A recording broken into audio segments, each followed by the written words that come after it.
Sejam todos bem-vindos a mais essa videoaula de revisão da unidade 3 da disciplina Teorias da Administração 2 do Bacharelado em Administração Pública da UFCAT. Especificamente, nessa unidade 3, trataremos da Revolução Industrial e o pensamento da administração. Teremos o foco aí na primeira metade do século passado, de 1900 a 1950, ok? Muito bem. Independente do tamanho, do porte, né, seja de pequeno porte, de grande porte, médio porte, enfim, uma organização é um sistema composto por pessoas, por recursos financeiros, por recursos físicos, tecnológicos, enfim. Isso se aplica a todos os tipos de organização, sejam elas públicas ou privadas, com ou sem fins lucrativos, tá? Independente do tipo de organização, do tamanho da organização, a organização é um sistema que possui vários elementos: pessoas, dinheiros, móveis e utensílios, maquinários, veículos, ok? Muito bem. Assim sendo, a gente pode afirmar que administrar uma organização, seja ela de que tipo ou porte ela for, corresponde ao processo de trabalhar com as pessoas e com os recursos que a integram, tornando possível o alcance de seus objetivos. Em síntese, administrar implica tomar decisões e realizar ações. Assim, a forma como é administrada uma organização determina o quanto ela é capaz de utilizar corretamente os recursos para atingir seus objetivos. Ou seja, determina o nível de eficácia e o de eficiência. Aqui a gente tem que abrir um parênteses para explicar uma diferença conceitual que muitas pessoas erram. A diferença entre o conceito de eficácia e o conceito de eficiência. Tá? Administrar com eficácia significa atingir os objetivos planejados. Ponto. Já agir com eficiência, né, administrar com eficiência, implica em utilizar corretamente os recursos disponíveis. Perceba que é uma diferença muito grande aqui. Eu costumo, nos meus alunos de graduação, tentar gravar esse conceito com uma frase. O gestor eficaz é o que faz. Já o gestor eficiente é o que faz, observando o bom uso dos recursos disponíveis, sem desperdícios, sem esbanjar recursos. Né? Então, gravem dessa forma. Eficaz é o que faz. Eficiente é o que faz, gerindo adequadamente os recursos. Ok? Em uma perspectiva histórica, sabemos que os primeiros textos sobre administração ganharam força em decorrência da Revolução Industrial, na Inglaterra, pois foi a partir desse período que se desenvolveu o processo de organização de produção, que acabou gerando grandes resultados para a própria ciência administrativa. Vários autores nesse período contribuíram com várias teorias, vários estudos para consolidar a ciência administrativa, né? Um dos mais antigos que a gente tem notícia é esse Sr. Charles Babbage, que em sua obra mais famosa, intitulada Sobre a Economia do Maquinário e das Manufaturas, que foi publicada em 1832, descreveu detalhadamente as ferramentas e máquinas com base nas visitas que fez a fábricas inglesas e francesas, discutindo os princípios econômicos da fabricação. Percebam, nem isso era conhecido, nem isso era catalogado. Fábricas diferentes, ferramentas diferentes, catálogos diferentes, né? Então, esta obra já lançou alguma luz sobre como padronizar ferramentas e maquinários. Um outro autor muito importante, que é considerado aí o pai da administração científica, é o seu Taylor, Frederick Winslow Taylor. Nos seus primeiros estudos, ele deparou-se com problemas sociais e empresariais decorrentes da Revolução Industrial.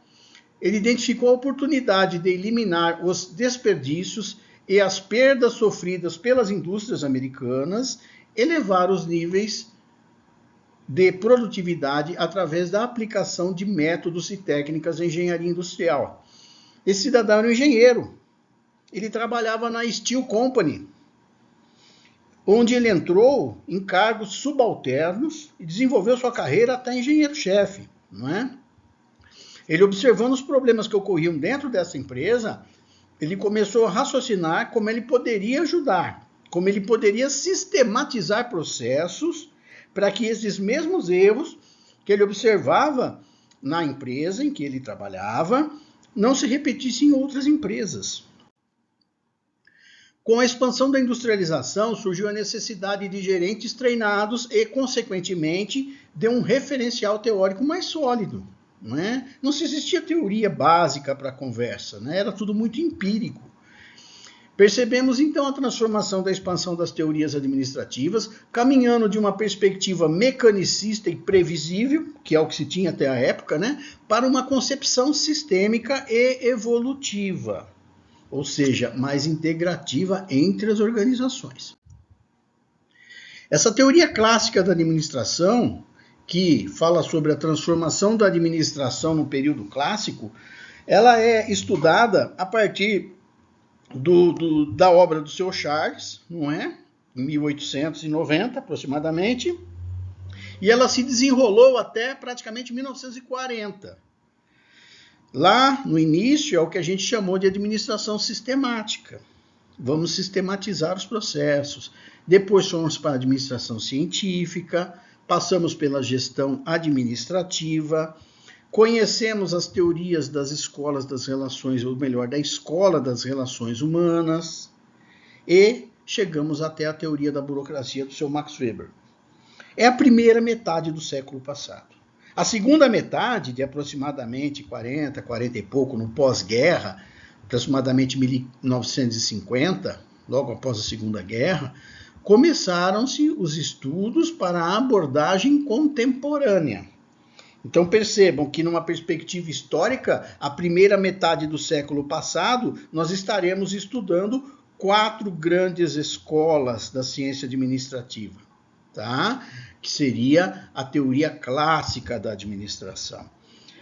A partir da segunda metade do século passado, nós vamos estudar as histórias com as abordagens mais contemporâneas. Só que esse conteúdo, obviamente, não está contemplado nesta videoaula. Ele estará contemplado nas unidades posteriores que queremos estudar. Essa aqui é a unidade 3, nós temos a 4, a 5 e a 6. Então, detalharemos melhor o que aconteceu na segunda metade do século passado nas próximas videoaulas. Falaremos, então, da primeira, administração sistemática.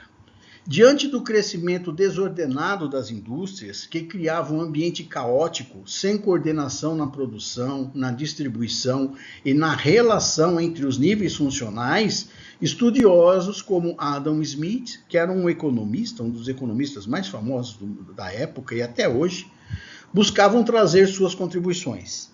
Eles perceberam que as empresas possuíam problemas de coordenação entre os seus subordinados e os diferentes níveis hierárquicos, o que causava paradas frequentes na produção. É assim, o negócio era meio bagunçado. Não se tinha clareza sobre a estrutura hierárquica da organização. Tinha um monte de chefe, tinha um monte de empregado, mas ninguém sabia quem mandava em quem. Cada um queria mandar de um jeito, outros já não queriam fazer tanto, sempre teve, e mais adiante nós vamos ver isso, sempre teve empregados mais relapsos, digamos assim, e era um caos, era meio difícil, era muita gente, muito dinheiro empregado na folha de pagamento, mas a produtividade não era mais adequada, Era preciso cuidar da produção em larga escala, usando os recursos das empresas de forma a ser mais eficiente. Percebem? Não é eficaz, é eficiente. Uso adequado de recursos. A divisão do trabalho foi, então, vista como uma solução inicial para tais problemas, sendo compreendida como uma forma de gerar riqueza. Divisão do trabalho, o que é? Pegar uma tarefa que deveria ser realizada e dividi-la em partes. Vários funcionários, cada um responsável por sua parte. Perceba que até então, o funcionário fazia tudo, do início ao fim da atividade. Não é? Então, se tivesse uma atividade, uma montagem de um componente qualquer, compreendendo 20 etapas, o funcionário fazia as 20 etapas. Quando se propôs a divisão das atividades, né, a divisão do trabalho, a ideia era especializar o funcionário em determinadas tarefas. Um exemplo que está contido no material. Em se tratando de uma fábrica de alfinetes. 10 indivíduos, se 10 indivíduos estivessem cada um executando uma tarefa especializada, poderiam produzir em conjunto aproximadamente 48 mil alfinetes por dia. Porém, se cada um estivesse trabalhando separado e independentemente, esses 10 trabalhadores teriam sorte se conseguissem fabricar 200 alfinetes. Vocês imaginem um alfinete. O processo desde dobra, seleção da matéria-prima, dobra, colocar a cabeça, aquela coisa toda, embalagem. Você imagina uma pessoa fazendo tudo isso até entregar o produto final pronto do outro lado? Agora imagine cada um fazendo uma etapa do processo. É disso que se trata, né? Ganho de produtividade em função da especialização da mão de obra. A administração sistemática é marcada por dar ênfase ao desenvolvimento de procedimentos e processos específicos para assegurar a coordenação dos esforços dos trabalhadores em busca do ganho de produtividade. Percebeu que nós mudamos, não é? O que acontece? A administração científica, né, observada por Taylor, né, que observada pelos princípios de Taylor, né, verificou ainda que as decisões eram tomadas de modo sistemático, não havendo nenhuma preocupação ou pesquisa desenvolvida em prol dos trabalhadores, em prol da produtividade, né? A resposta a esse quadro foi, então, a introdução da chamada administração científica. Essa administração científica, nessa administração científica, né, a abordagem defendia a publicação de métodos científicos para analisar o trabalho e determinar como completar as tarefas de produção de maneira mais eficiente. A preocupação básica era aumentar a produtividade da empresa através do aumento de eficiência no nível operacional, isto é, no nível dos operários. Percebam então que até agora estamos falando de melhorar a eficiência de trabalhadores na linha de montagem, na parte operacional. Nós não estamos falando dos trabalhadores que eram envolvidos nas áreas administrativas das empresas, não é? Nessa administração científica, né, nesse momento da administração científica, ocorreu também a aplicação de técnicas de racionalização do trabalho, que gerou a divisão do trabalho e a especialização do trabalhador em um único conjunto de tarefas. Esse foi o princípio da linha de montagem. Nasceu aí a linha sequencial de tarefas. Neste âmbito, né, o Taylor propôs a existência de diversos supervisores, o que ele chamou de supervisão funcional, cada qual especializado em determinada área e com autoridade sobre os mesmos subordinados. Percebam o que ele quis dizer com a supervisão funcional. Imaginem, hipoteticamente, numa empresa, 3 cargos de supervisor. Supervisor de produção, supervisor de manutenção, supervisor de qualidade. Abaixo desses supervisores, temos diversos operários. Operários A, B, C, D, E, enfim, quantos forem. Muito bem. O supervisor de produção manda no operário A, no B, no C, no D. Idem para o supervisor de manutenção, que controla os mesmos operários. Já o supervisor de qualidade, os mesmos operários. Perceba então que nessa exemplificação gráfica aqui, cada supervisor tem 4 subordinados. Em contrapartida, cada operário tem 3 chefes. Percebe? Aí que nasceu a tão famosa expressão de que naquela empresa tem mais cacique do que índio. Mas isso foi sistematizado, foi pensado. Por quê? Porque cada um desses supervisores são especialistas em suas áreas. Eles, melhor do que ninguém, poderiam coordenar as atividades dos operários. Não era um faz de tudo que tinha como chefe. Eram chefes diferentes, com conhecimentos diferentes e capacidades diferentes. A orientação saía melhor para os empregados. Lembre-se que a ideia é ganho de produtividade, não é?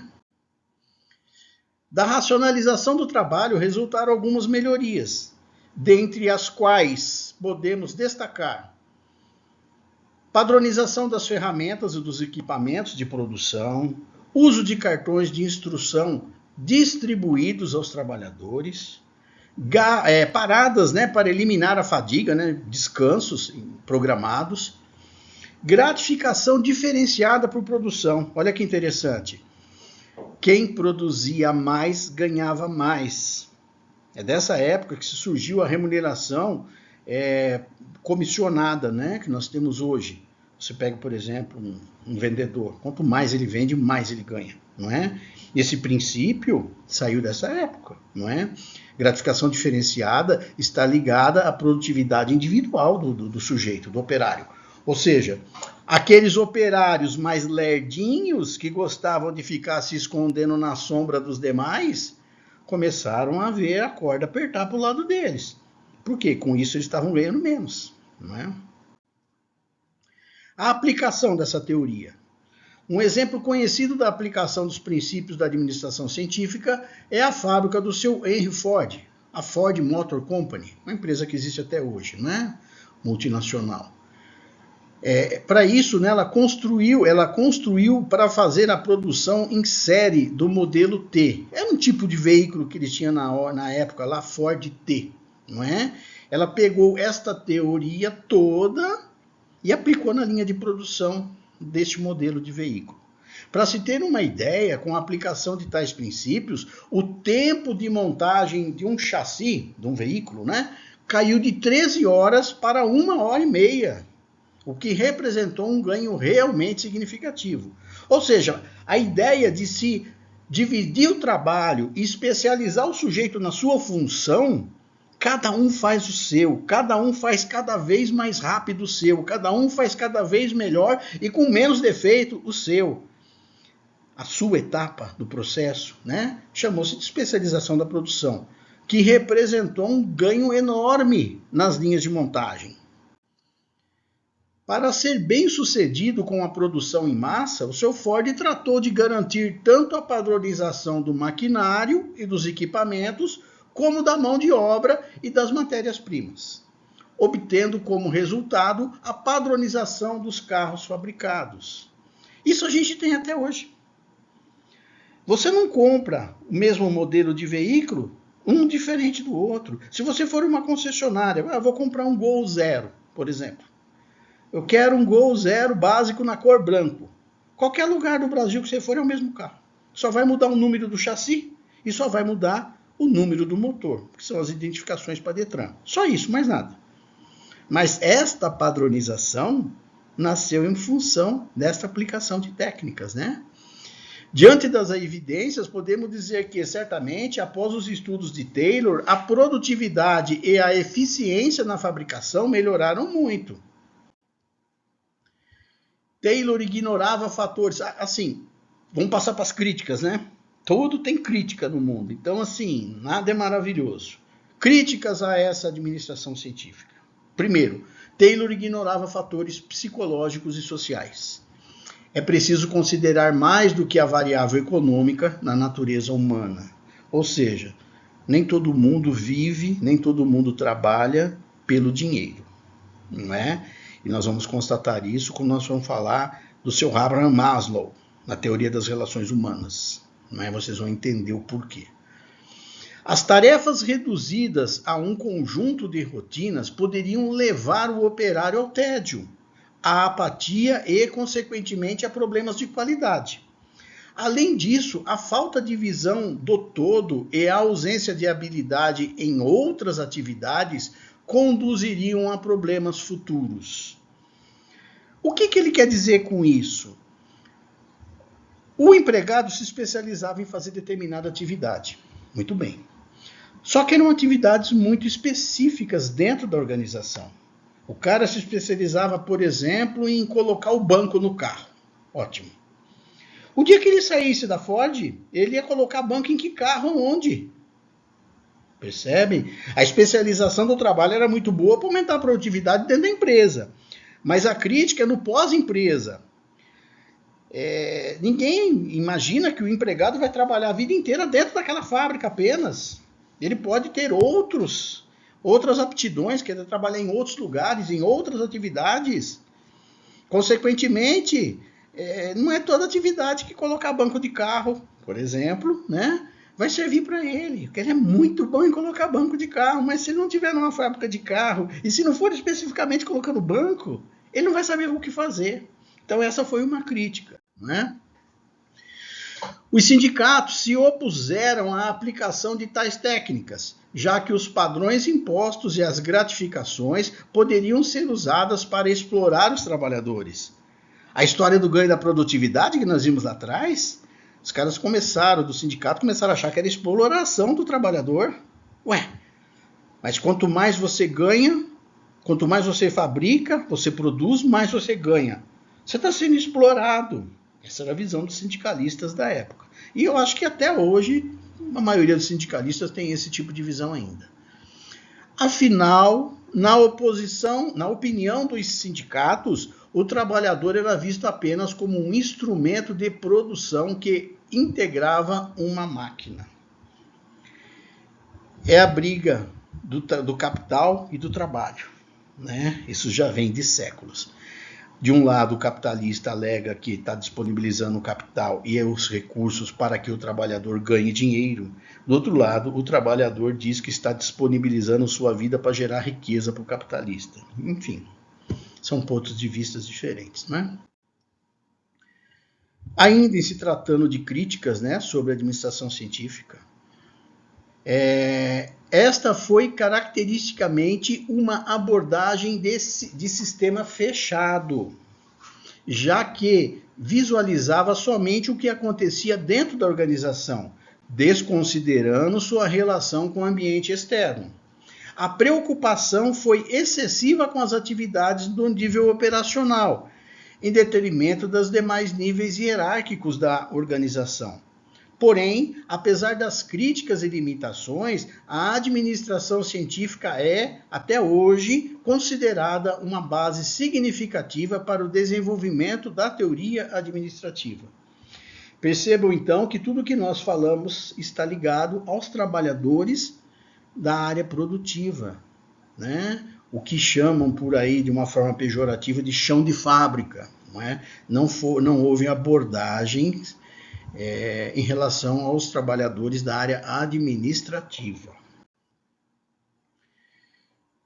A gestão administrativa, ou a teoria clássica da administração, ela surgiu na Europa, tendo como principal expoente o Sir Henry Ford. Com foco na perspectiva dos altos administradores, baseava-se no pressuposto de que a administração era uma profissão, e como tal deveria ser ensinada. Percebam que ele já quis introduzir a ideia de gestores profissionais. Uma coisa é você ser um trabalhador em uma determinada atividade, um engenheiro. Outra coisa é você ser um administrador. Você pode ter muitas competências como engenheiro, mas você não tem competências como administrador, e vice-versa. Então, na perspectiva do seu Henry Fayol, a administração deveria ser estudada à parte, deveria ser ensinada à parte. E ele identifica 5 funções e 14 princípios da administração em sua literatura. Deste modo, ele procurou definir as responsabilidades a partir do topo da cadeia de comando. Ou seja, vamos começar a dar nome aos bois. Quem manda em quem? Foi nessa época que surgiu o primeiro organograma organizacional. Começou a se desenhar as organizações. Outro ponto a ser ressaltado é o princípio da unidade de comando. Percebam, entendido como meio de resolver os conflitos de autoridade detectados com a divisão funcional proposta por Taylor. Taylor, na visão dele, dividia o trabalho e resolvia o problema da produtividade, mas ainda não tinha unidade de comando. A história dos 3 supervisores que nós vimos lá parecia legal, mas quem manda? Qual dos 3 supervisores manda naquela gama de operários lá embaixo? Os 3 mandam igual? Não. Dá conflito, né? Então foi a partir dos dizeres do seu Henri Fayol que nós começamos a criar uma pirâmide organizacional. As hierarquias começaram a aparecer, né? As 5 funções da administração que foram apresentadas pelo Fayol são a previsão, a organização, a coordenação, o comando e o controle. De uma forma bem rápida. Previsão consiste no estabelecimento da estrutura da organização, definindo o sistema de autoridade e a rede de responsabilidade de cada um. A organização, destinada a ligar todos os esforços no alcance dos objetivos organizacionais. A coordenação, destinada a ligar todos os esforços no alcance dos objetivos organizacionais também. Comando, diz respeito ao modo como os gerentes irão dirigir e orientar seu pessoal. Implica em avaliar e garantir que tudo esteja de acordo com o que foi previsto. É o controlar. A gestão administrativa ou a teoria clássica da administração. A concepção do Fayol sobre o papel do administrador não se restringe a definir de melhor maneira de se realizar as coisas e supervisionar a execução das tarefas. Vai além, pois inclui a previsão, obtenção e utilização dos recursos organizacionais. É importante destacarmos ainda que tais funções deram origem àquelas amplamente difundidas na prática administrativa nos dias atuais, já que definem o papel do administrador de uma forma mais completa. Passamos agora para a escola das relações humanas, que é tida por muitos como talvez a mais importante das escolas ou a mais influente das escolas, não é? A verdade é que ela se originou porque ela teve a oportunidade de ver a aplicação das escolas anteriores, né? E ela saiu na correção dos erros.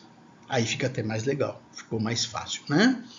As escolas anteriores que nós vimos, elas ignoraram a dimensão humana e social da organização, já que basicamente apresentavam como fundamento a ideia do homo economicus e da necessidade de controlar aspectos da organização formal, ou seja, produtividade e depois controle formal da organização. Em nenhum momento falamos das pessoas envolvidas. Em nenhum momento falamos das interligações das organizações com o meio onde elas estavam. Os países, os municípios, enfim, né? Como resposta, numa perspectiva totalmente diferenciada, foi desenvolvida a denominada Escola das Relações Humanas, ou Escola Humanística da Administração. Essa escola demonstrou um interesse particular no lado humano da organização, trazendo importantes heranças para a moderna administração de pessoal.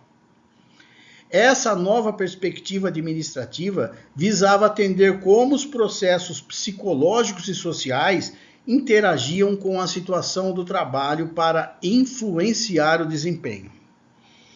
Percebam, mais uma vez, estamos falando de desempenho, de produtividade. Só que desta vez buscando influenciar as pessoas envolvidas nos processos para que elas por si só tivessem a iniciativa, elas por si só buscassem ser mais produtivas, tá? Numa ilustração do que estamos falando, né, da ênfase na abordagem das relações humanas, estamos falando que os fatores psicológicos e sociais somados ao ambiente de trabalho melhoram o desempenho das pessoas. Então, na concepção dos autores dessa escola, a gente tem como melhorar fatores psicológicos e sociais dos indivíduos, melhorar o ambiente de trabalho destes mesmos indivíduos, para que esses tenham um desempenho melhor. Ninguém é bonzinho. Estamos desenvolvendo melhorias de condições de trabalho, melhorias sociais para as pessoas, para que elas sejam mais produtivas. No fundo, estamos querendo a mesma coisa das escolas anteriores, produtividade. Só que o caminho utilizado para se atingir é outro, não é? Não se iludam. Diversas pesquisas e diversos experimentos foram desenvolvidos na época e os pesquisadores concluíram que a produtividade poderia ser mais intensamente afetada por fatores psicológicos e sociais do que por influências físicas. Assim, foi percebida a necessidade de trabalhar melhor a ideia de grupo e da satisfação no trabalho, especialmente porque se detectou que, quando os grupos informais sentiam que seus objetivos se identificavam com os da administração, a produtividade aumentava. Grupos informais. Dentro das organizações, existem dois tipos de grupos: grupos formais e grupos informais. Os grupos formais são os grupos de trabalho, são os setores definidos no organograma da empresa. Por exemplo, você pertence a um determinado departamento que se chama Departamento de Engenharia Elétrica. É o grupo formal dos engenheiros com conhecimento em eletricidade. Você trabalha num grupo chamado Segurança Patrimonial. Muito bem, você pertence ao grupo da segurança. Ponto. O grupo informal. Suponhamos que existam dentro desses grupos que eu citei, de outros disponíveis dentro da organização, suponhamos que existam pessoas que gostam de futebol. Isso é muito comum, não é? Aí eles resolvem arrumar um timinho para no final do expediente, aos finais de semana, jogarem uma bolinha. Aí teremos engenheiros, teremos o pessoal da segurança, teremos o pessoal da contabilidade, de vários setores que gostam dessa atividade física, não é? Vão jogar futebol no final de semana. Estas pessoas compõem um grupo informal. Os grupos informais, dentro das organizações, têm muita força, porque eles se unem espontaneamente. Eles não estão ali porque eles estão atrás do dinheiro, eles estão ali porque eles estão atrás da realização pessoal, da amizade, não é? Esse tipo de coisa. Então, quando você identifica determinadas afinidades, quando você identifica determinados objetivos comuns no grupo, o grupo informal passa a se autoajudar. Ele melhora a produtividade da organização. Entendem? Outro grande colaborador dessa escola das relações humanas foi um psicólogo norte-americano, o seu Abraham Maslow, que descreveu a teoria da motivação humana, classificando em 5 os níveis de necessidade dos seres humanos. E as representou, né, esses 5 níveis, né, por uma pirâmide, que deixa clara a hierarquia dessas necessidades. Observem. Na base da pirâmide está a grande maioria das pessoas, ou a grande maioria das pessoas de início de carreira, melhor dizendo. Estão todos correndo atrás de satisfazer suas necessidades básicas, suas necessidades fisiológicas. As pessoas mais novas, que estão no início de carreira, tal, elas estão buscando ganhar dinheiro para comprar um carro, para comprar uma casa, para, sei lá, né? Correndo atrás de coisas que lhe interessam. A partir do momento que os trabalhadores conseguem Satisfazer suas necessidades básicas, suas necessidades fisiológicas, roupa, comida, já está garantido. Eu tenho meu carrinho, tenho minha roupa, tenho minha comidinha do jeito que eu gosto. Eu vou atrás das necessidades de segurança. O que é isso? Manter o que eu tenho. Eu quero ter certeza. As pessoas fazem seguro de vida, as pessoas fazem seguro dos automóveis, as pessoas fazem seguro das casas. Por quê? Porque elas acham que isso é bom. Elas lutaram para satisfazer essas necessidades básicas e elas querem manter. Com o passar do tempo, a coisa vai caminhando, vai melhorando, elas percebem que isso já está mantido. Ela já vai para as necessidades sociais.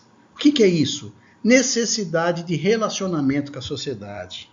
O trabalhador começa a querer frequentar os clubes, começa a querer ir a festas onde outros colegas de trabalho estão, começam a querer fazer churrasquinho de final de semana, e por aí vai.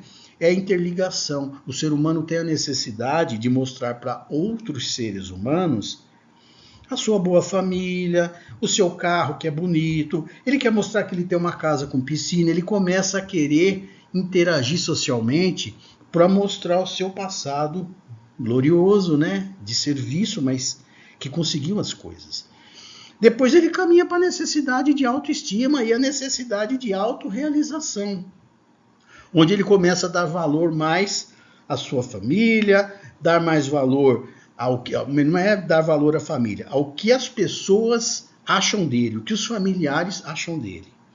Ele tem que ter essa autoestima valorizada, sensação de autorrealização, não é? Percebam então que você, compreendendo essa dinâmica, você enquanto gestor, você sabe onde é que aperta o sapato do sujeito. Por exemplo, você não vai falar de dar uma entrada para uma associação de clube, que seria uma necessidade social, para um cara que está começando a carreira. O cara quer aumento, ele quer salário, ele quer... Percebe? Se você for falar de aumento de salário para um cara que está lá no topo da pirâmide, falando lá das suas... buscando a realização das suas necessidades de autoestima, de autorrealização, ele já não está mais preocupado com os 5% que ele vai ter ou não vai ter. Isso não é o principal para ele. Os objetivos dele são outros. Então, assim, o gestor sabendo em que nível da pirâmide o funcionário está, fica mais fácil ele contra-argumentar para fazer o funcionário ser produtivo. Percebem? Compreender essa dinâmica é um meio fundamental de buscar a motivação do indivíduo no trabalho. Ou seja, eu vou motivar mais ou menos, oferecendo coisas de interesse do sujeito de acordo com a faixa em que ele se encontra nessa pirâmide. Tá?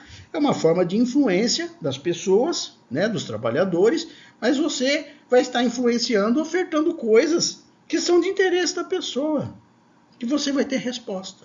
Ok? Vamos falar da teoria da burocracia. Quando a gente fala burocracia, muitas pessoas torcem o nariz. Acham que burocracia é uma desgraça, que burocracia é isso, burocracia é aquilo. Vocês vão perceber que a concepção da burocracia pelo senhor Max Weber, que era um sociólogo alemão, não é? Ela foi na melhor das boas intenções. E ela existe até hoje e dificilmente vai deixar de existir. Não é? Entendam, a burocracia é compreendida como uma maneira de organização humana baseada na racionalidade, isto é, na adequação dos meios aos objetivos pretendidos. Foi desenvolvida por Max Weber e consolidou-se em função de alguns fatores como as limitações apresentadas pelas escolas anteriores. Muito bem. O crescente tamanho e complexidade das empresas. Quanto maior, mais difícil controlar. Não é? A consolidação da sociedade de consumo de massa e a consequente necessidade de um modelo de organização formal. As coisas não poderiam mais continuar correndo soltas, frouxas. Não é? Precisaria estabelecer regras para que as coisas funcionassem adequadamente. Diante desse cenário, a intenção de Weber era de que padrões formais fossem aplicados à estrutura organizacional, de tal modo que a organização não precisasse se apoiar em apenas um indivíduo, o executivo, como preconizavam as escolas de gestão administrativa. Ou seja, se eu padronizo, se eu torno as coisas claras, instituídas, eu posso trocar o gestor um para o outro, que ele tem que seguir o plano. Fica mais fácil. Para Weber, as burocracias são particularmente importantes porque permitem que grandes organizações desempenhem as suas muitas atividades rotineiras, necessárias à sua sobrevivência. Além disso, as regras e os controles, se eles forem estabelecidos adequadamente, não haverá viés burocrático no tratamento das pessoas, sejam funcionários ou sejam clientes. A ideia era de que uma burocracia fosse eficiente e produtiva. No setor público, por exemplo, o modelo burocrático encontrou um terreno fértil, mas isso até hoje é um modelo preponderante.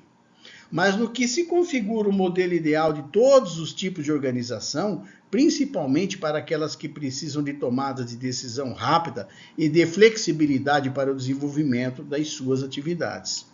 Além disso, o risco é de que pessoas acabem não dando o melhor de si em função dos procedimentos e das regras burocráticas. Segundo o autor, as burocracias devem conter as seguintes características. Percebam, a ideia dele é muito boa, percebam.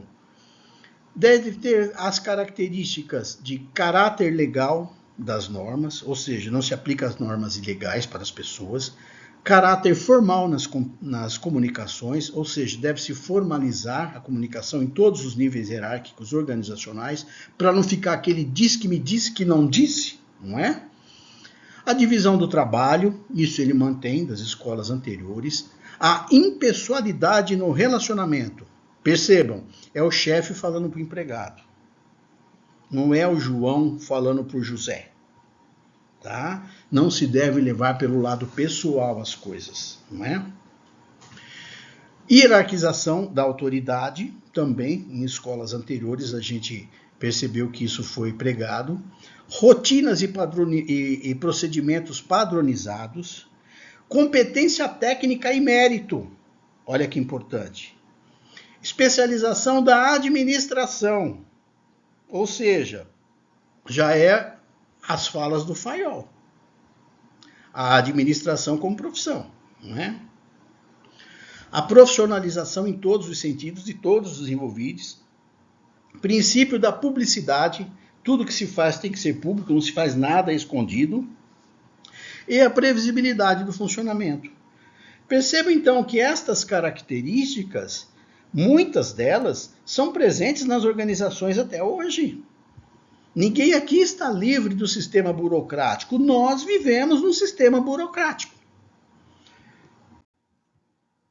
As características em si, contidas neste modelo, são perfeitamente aceitáveis e praticadas por muitas organizações. O que gera o negativismo ou repúdio à burocracia são as disfunções que podemos observar em determinadas organizações. O excesso de regras, de normas, de papéis, de formulários acaba travando o processo administrativo, gerando assim um descontentamento entre os envolvidos e os usuários do sistema. Entendam, a burocracia é necessária em todos os países, em todas as organizações. Ela coloca os limites para as pessoas, senão o negócio vira bagunça. Ótimo. Ninguém está negando que isso é bom. Isso é bom. A previsibilidade, isso é ótimo. O problema são as disfunções burocráticas. As disfunções burocráticas é que faz com que a gente, às vezes, fique descontente com certos serviços, certos procedimentos, né? Preenche formulário aqui, preenche outro ali, não sei o que. Calma, para que tudo isso? Não é? Onde que a gente falou, mas é uma burocracia danada, aquilo, não sei o quê. Tá. O objetivo é o controle, ótimo, mas você não pode pesar a mão nisso. Tem que ser o necessário apenas. Então, a disfunção burocrática é que gera a birra, a burocracia. Se não fosse a disfunção, se não fosse o excesso, os excessos cometidos pelos gestores, nós estamos falando que a burocracia é perfeita. É o caminho adequado para a civilidade, não é? E, para a gente já caminhar para um apanhado final, o que há de comum entre essas escolas que nós vimos?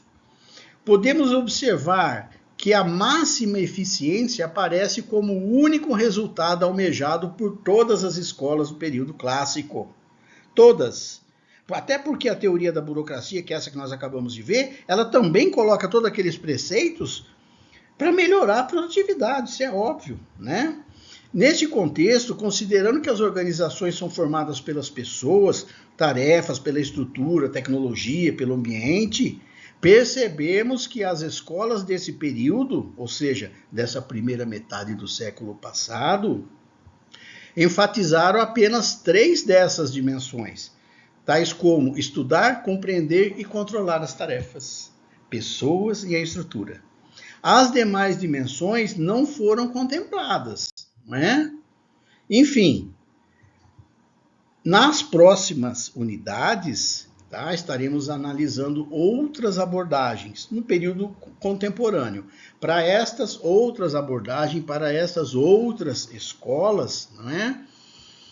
Nós iremos contemplar os itens faltantes, porque aí nós teremos um panorama geral de tudo que foi estudado no século passado. A parte da teoria clássica, primeira metade do século, depois vamos vir para a teoria contemporânea, ok? É esta a revisão desta terceira unidade da apostila. Bons estudos a todos.